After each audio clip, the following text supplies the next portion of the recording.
हो तबिहन घरे आई गई हो मोरी छठी महारानी। हो तबिहन घरे आई गई हो मोरी छठी महारानी। छठी महारानी मोरे छठी महारानी। छठी महारानी मोरे छठी महारानी। हो तबिहन घरे आई गई हो मोरे छठी महारानी। छठी महारानी हम अंगना बोलवली। छठी महारानी हम अंगना बोलवली। अंगना बोलाई हम चौका पुरवली। देई गई अन धनी सानी हो मोरी छठी महारानी। देई गई अन धनी सानी हो मोरी छठी महारानी। हो तबिहन घरे आई गई हो मोरी छठी महारानी।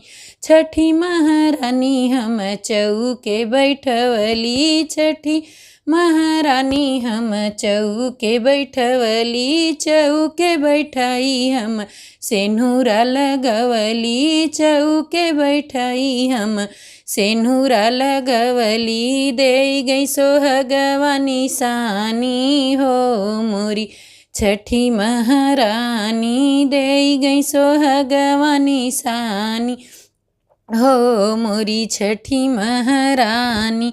हो तबिहन घरे आई गई हो मोरी छठी महारानी। छठी महारानी हम चौके बैठवली। छठी महारानी हम चौके बैठवली। चौके बैठाई हम चुनरी ओढ़वली। चौके बैठाई हम चुनरी ओढ़वली। दे गई सोहगवा निशानी हो मोरी छठी महारानी। दे गई सोहगवा निशानी हो मोरी छठी महारानी। हो तबिहन घरे आई गई हो मोरी छठी महारानी। छठी महारानी हम चौके बैठवली। छठी महारानी हम चौके बैठवली। चौके बैठाई हम चूड़िया पहनवली। चौके बैठाई हम चूड़िया पहनवली। दे गई सोहगवा निशानी हो मोरी छठी महारानी। दे गई सोहगवा निशानी हो मोरी छठी महारानी। हो तबिहन घरे आई गई हो मोरी छठी महारानी।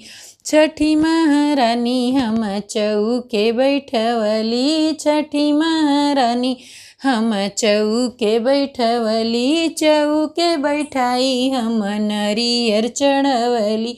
चौके बैठाई हम नरियर चढ़वली। दे गई बबुलवा निशानी हो मोरी छठी महारानी। दे गई बबुलवा निशानी हो मोरी छठी महारानी। हो तबिहन घरे आई गई हो मोरी छठी महारानी।